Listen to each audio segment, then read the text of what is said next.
This is a Nightline Friday night special. My fellow Americans, are we better off today than we were 8 years ago? As the Clinton presidency comes to its end, thank you. Thank you. A new beginning and a tumultuous defeat. You know, the realization hit him that this was finally coming to an end in a way that we had hoped it wouldn't. He then called the vice president. But how will Bill Clinton be remembered? You have some great achievements and some great accomplishments, but you also have some real disappointments and some major failures of the most intimate kind, most personal kind. He actually achieved so much of what he promised to do, left the country in such better shape. He was a terrific steward, and he did try to point the country to the future, but he couldn't escape his past. Tonight, the Clinton years, the president and his legacy. From ABC News, this is Nightline. Reporting from Washington, Ted Koppel. It was a nickname more fitting perhaps to a candidate than to the President of the United States, but in each role, Bill Clinton proved himself time and again to be the comeback kid. We drafted his political obituary so often and with such conviction that he, at times, may have been the only one not to believe it. He was, we were told, able to compartmentalize, to engage his adversaries with one part of his brain while focusing the remainder on his presidency. But the American public seems to have had the same capacity. The voters condemned his weaknesses and simultaneously celebrated his success. My colleague Chris Bury has elicited from 20 of the president's closest collaborators their assessment of how he was able to do that. Bill Clinton survived impeachment, went on to fight a successful war in Kosovo, struggled to bring peace to the Middle East. Indeed, his final battle, the one for his legacy, continues through the final days of his second term. You'll be able to see it all laid out in a single 2-hour broadcast on Frontline on PBS next Tuesday evening.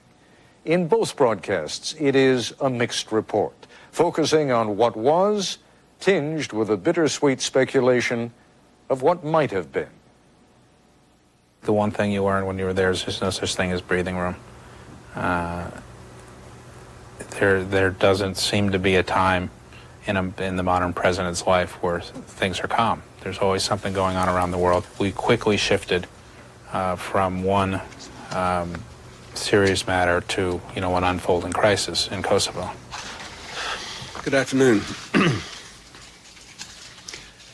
United States forces, acting with our NATO allies, have commenced airstrikes against Serbian military targets in the former Yugoslavia.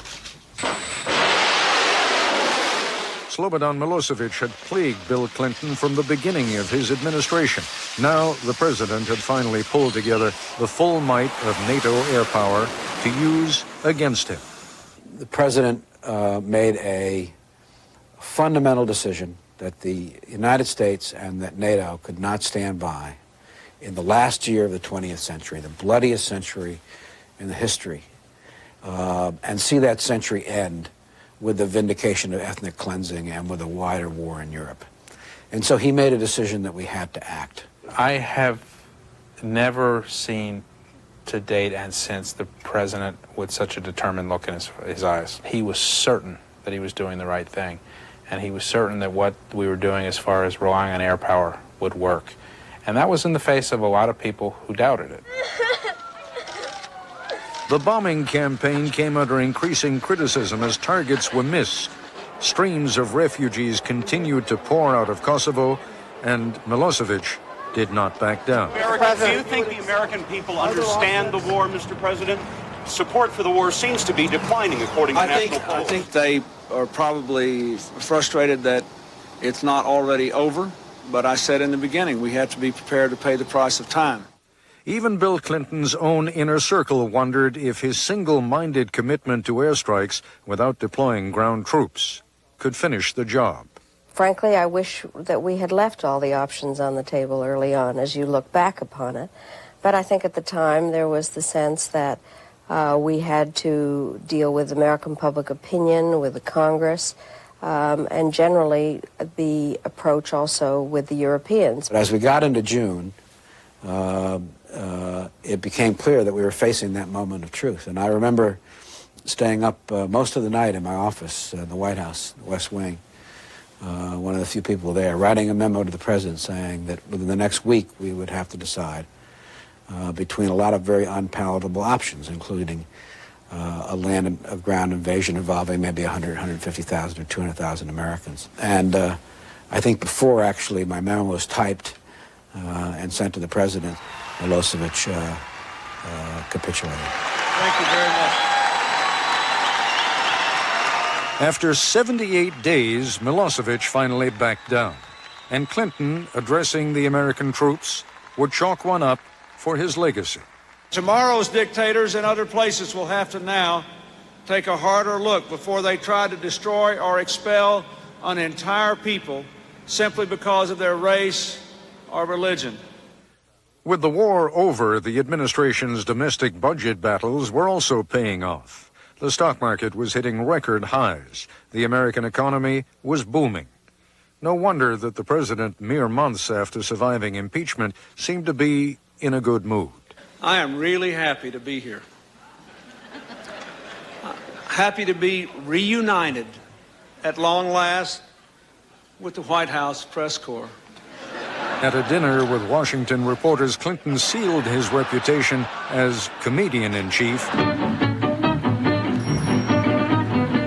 with this video parodying his last lame duck days in the White House. Joe? 2:45. Anybody home? And the whole thing just sort of snowballed. And then word got around about what he'd done, and I get this call the day before the event, when we're actually supposed to show this, that says the First Lady wants to be in it. So we have to come up with something. Well, how can we use the First Lady? And it hit me that one of the things that she's remembered for is the line, "Stand by your man, I'm not just home baking cookies." And I thought, well, okay, fine. What if we had him staying at home baking cookies? I wish I could be here more, but I really think Bill has everything under control. And that was the genesis for him running out with the lunch. And a real-life change in that famous first relationship was already in the making. It began as the germ of an idea on the day of the Senate impeachment vote, a possible bid by Mrs. Clinton for New York's Senate seat. The first cheerleader on this was Charlie Rangel, who, and other New York Democrats, but Charlie especially, I think, was really nudging her and pushing her and talking it up and talking about it. And I think at first it was probably flattering. I'm not sure she took it all that seriously. And then the more she thought about it, I think she thought she could make a difference in that role. In the twilight of his presidency, Bill Clinton had a new role for himself, standing by his woman. Once again, there would be two for the price of one. I'll never forget the scene when, the day she was announcing, they were working on the announcement speech, and different from the president, she'd never given one of these before, so she was really nervous.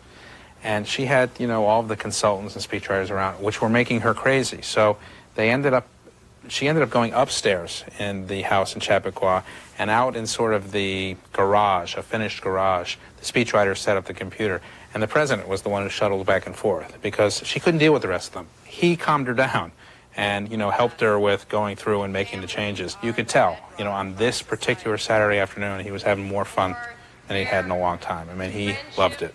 I am honored today to announce my candidacy for the United States Senate from New York.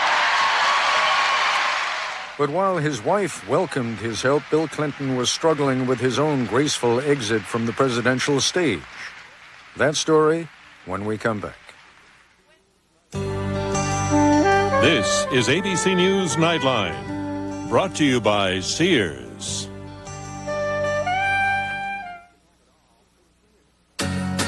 Right now, you can have it all at Sears. Because for a limited time, all home appliances are on sale. And Sears is the only place that carries all 6 top brands. But that's not all, because all TVs and camcorders are on sale. And Sears will match all competitors' prices, guaranteed. So get it all at Sears today. Sears, the good life at a great price, guaranteed.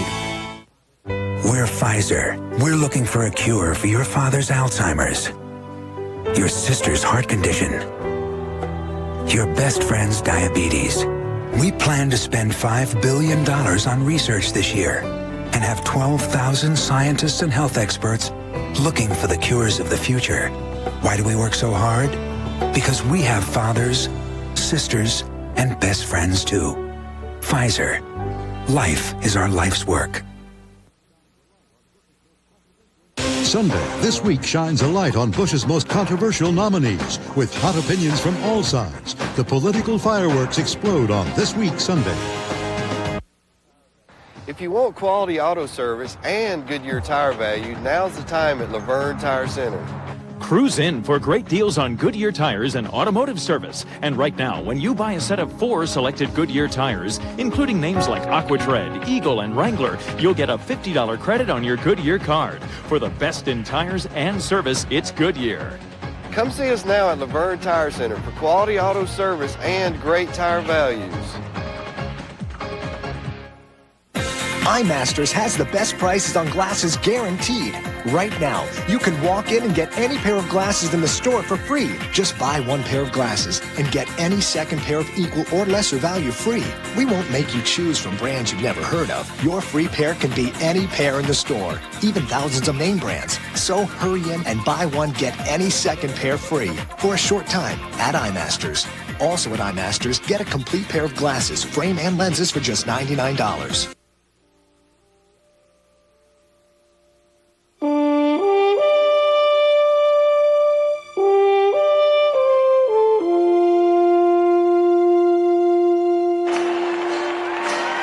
As the Democrats gathered at their convention in the summer of 2000, the president had 2 very personal missions: to support his wife's campaign for the Senate and to pass the torch to his chosen successor, Al Gore.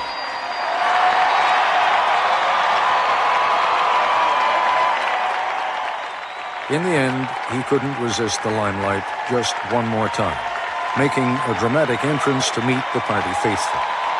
Well, it reminded me a little bit of the movie Spinal Tap when the band comes on the stage. But it was a kind of a grand entrance in the hall. And I remember thinking, if the thing lasted for 40 seconds, I don't know how long, but let's just assume that it did. The first 35 seconds were about the most painful thing I've ever seen, but all overtaken by the last 5 seconds. Ladies and gentlemen, the President of the United States.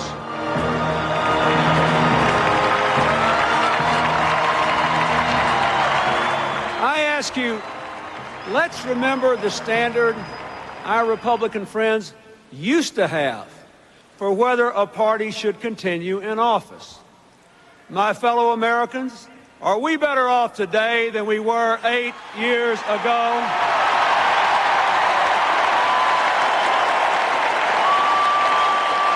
You bet we are.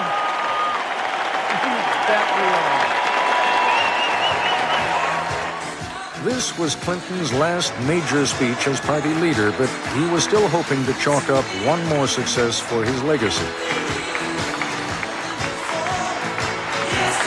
During the last year of his presidency, the president had worked tirelessly on one elusive prize: peace in the Middle East.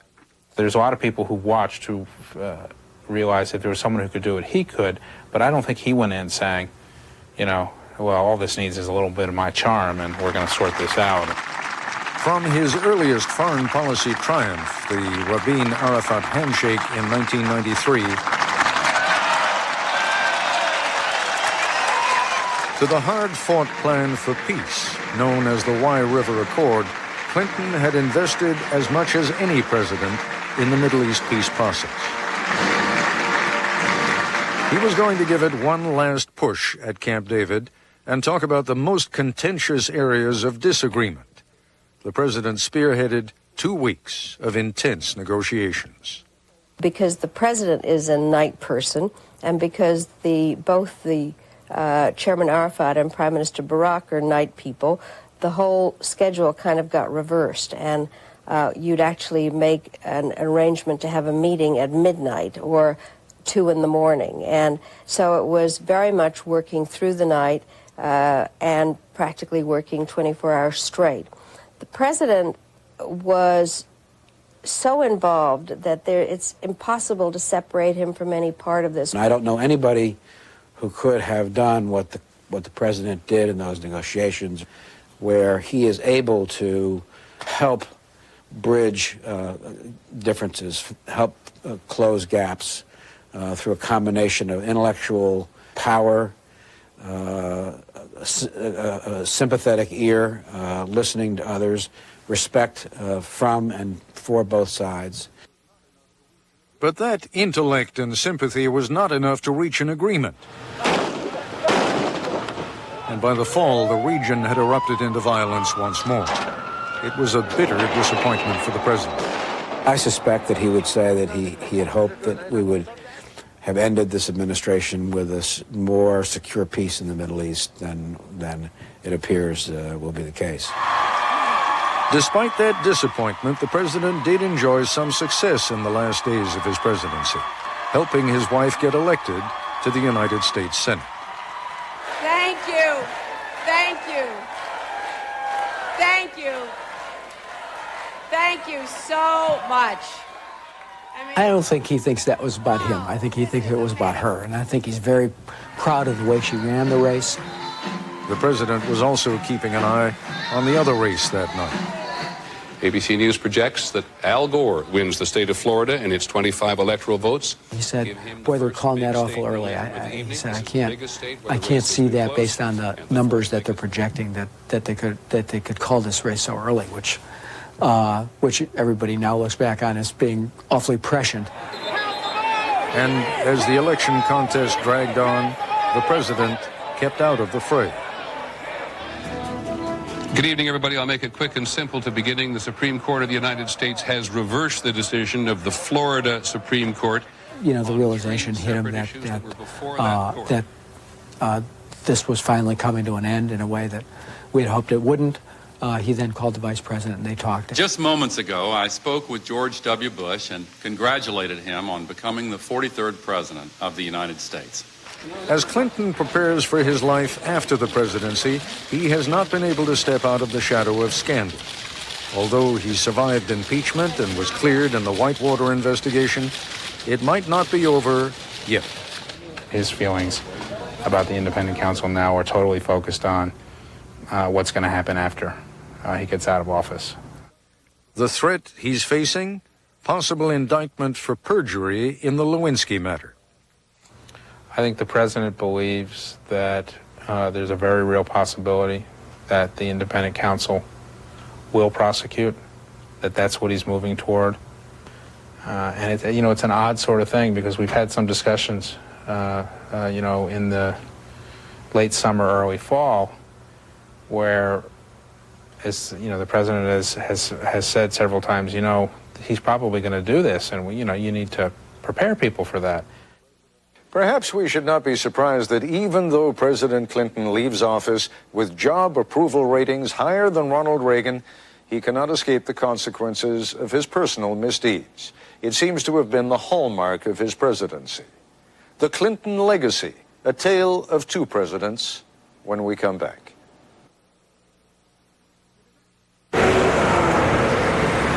Look at that. Staples has overnight delivery. Slow down, let me see. Wow, it's free. Hey, look. Guaranteed low prices. Slow down. Staples delivers. And you can order online. This traffic's terrible. Yep. Like this every single day. That's really weird. Need office products delivered overnight? Yeah, we've got that. Call 1-800-STAPLES.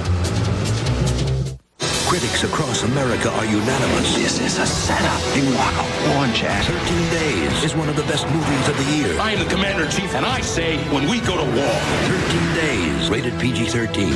Now playing everywhere. Yes? I'm here for your DLJ Direct upgrade. Upgrade? Where's your computer, please? That's over there. You see, DLJ Direct is tapping into the strength of Credit Suisse First Boston to form CSFB Direct. Now you can invest online with more award-winning research, more global resources, and more IPOs. It's impressive. Will this take long? Not at all. Enjoy the power, sir. Introducing CSFB Direct, coming online January 15th. I asked my doctor about Lipitor. Have you? Ask your doctor what Lipitor can do for you and call 1-888-LIPITOR or visit our website to learn more. That new boss is from another planet. Totally spaced out at that meeting. Hey, what's that on your desk? ABCnews.com. Ready when you are. When winter is at its worst, tune in to News 2 and Snow Tracker 2000. We'll have all the latest school closings due to this system. Or log on to WKRN.com for the most accurate and complete school closing information in Middle Tennessee. We have some school closings to tell you about this morning. With Snow Tracker 2000, you'll get continuous school closing updates throughout the day because you never know what your day has in store. On air and online, News 2 and Snow Tracker 2000. First, fast, accurate. Tennessee has never seen anything this big. Rivergate Toyota, the auto giant. Hey, the factory calls us up and says, guys, could you use some more Camrys and Corollas? We said, well, we might. We thought we said white. They sent us 3 truckloads of white Camrys and Corollas. Hi, folks. Dan Walters here at Rivergate Toyota in Nashville. Right now, we're holding a winter white sale. Right now, you can buy a brand new Camry, folks. $16,993. Corollas as low as $12,993. And those are just examples. Rivergate Toyota, home of the auto giant.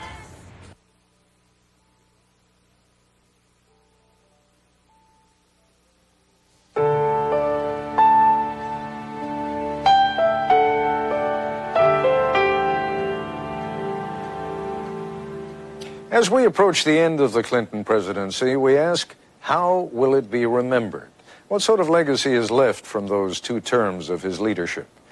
Those closest to him are of 2 minds on how history will judge Bill Clinton. I think it's just, there is so much good and bad mixed up in him and in his record that it's impossible to sort out without any perspective. But I guess, you know, boy, he did a good job, but he might have been great. You know, I'm disappointed in a lot of things that he's done.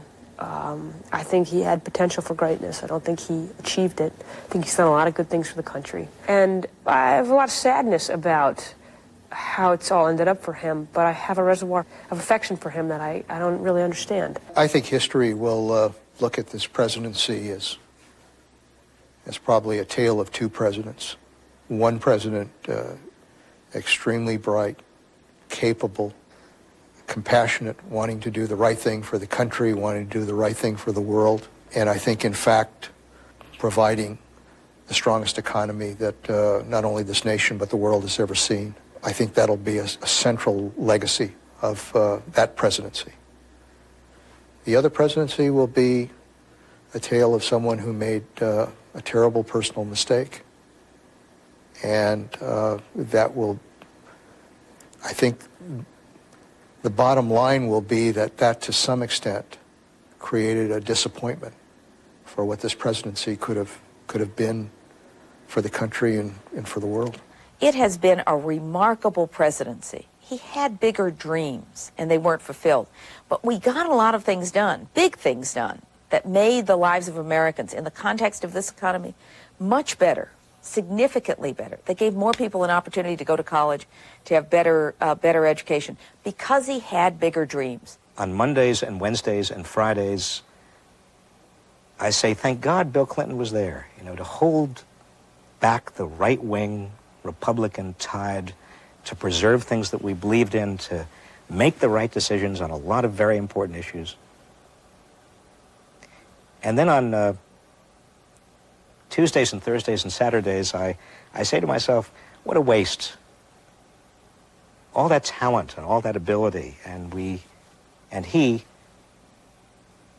did not do what he intended to do and get accomplished. Maybe if he had been more disciplined, both in terms of his agenda and also his personal life, more could have been done. And then on Sundays, I don't think about it. I'll be back with a final thought in a moment. This is the hardest thing I've ever done. I mean, these people were like family to me. Remember I met Jeannie at the company picnic? That was the best thing that ever happened to you. Yeah, taking the new job was a tough decision. Deciding what to do with my 401k money was another. I didn't want to mess it up. I called T. Rowe Price. You know, you told me about the mutual funds. Uh-huh. Yeah, well, they sent me a rollover kit, you know. Took me through it step by step. Well, made it easy for you. Yeah, piece of cake. T. Rowe Price, helping people invest with confidence for over 60 years. It's gonna be a good job. Yeah. Here, kitty, kitty. Here, kitty. Jonesy. Here, kitty.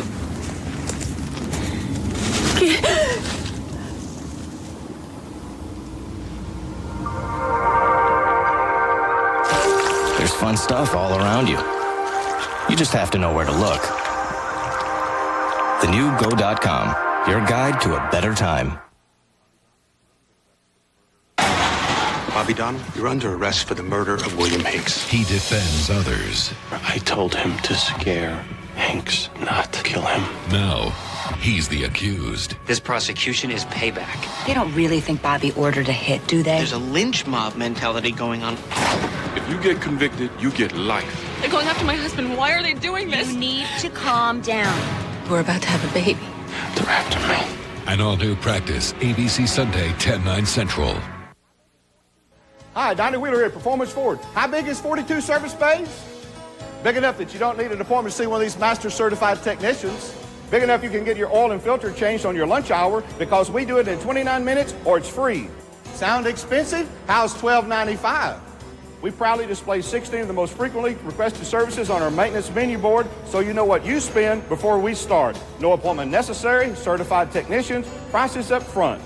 Now that's performance service. Art Expo 2001 is this Sunday. Choose from thousands of beautiful original oils on canvas. Giant sofa-sized paintings sold elsewhere for hundreds of dollars, as low as $19. Smaller paintings from $7. Absolutely nothing over $49. It's an Art Expo and sale this Sunday, 11 to 4. In Nashville at the Airport Marriott and in Murfreesboro at the Holiday Inn. Original sofa-sized oil paintings from $19. This Sunday only, 11 to 4. The daily reporting on the Clinton presidency is about to end. The next phase inevitably entails the memoirs. She has already signed a multi-million-dollar deal for hers. He will undoubtedly do the same. They have huge debts and further legal fees looming on the horizon. But there's much more than money at stake. If journalism is history's first draft and a backward glance like this series provides a little more perspective, the memoir gives the principals a chance for a final spin. A settling of accounts, the ultimate insider's version, heavily weighed down by the need to explain and justify. Such books have their impact, but they will not constitute history's final judgment of the Clinton legacy. We are, all of us, journalists, academics, members of the administration itself, much too close to the events, too much the prisoners of our own subjective biases to render any lasting judgment on whether Bill Clinton's strengths and achievements outweighed his weaknesses and failures. Clichés survive for a reason. They are largely true. And so we close the series with the ultimate refuge of the befuddled journalist. Time will tell. There's much more on the Clinton years on our website, set up with Frontline and the New York Times. Go to nightline.abcnews.com. That's our report for tonight. I'm Ted Koppel in Washington. For all of us here at ABC News, good night. To order a video cassette, transcript, or DVD of the Clinton years, please visit abcnewsstore.com. This has been a presentation of ABC News. More Americans get their news from ABC News than from any other source.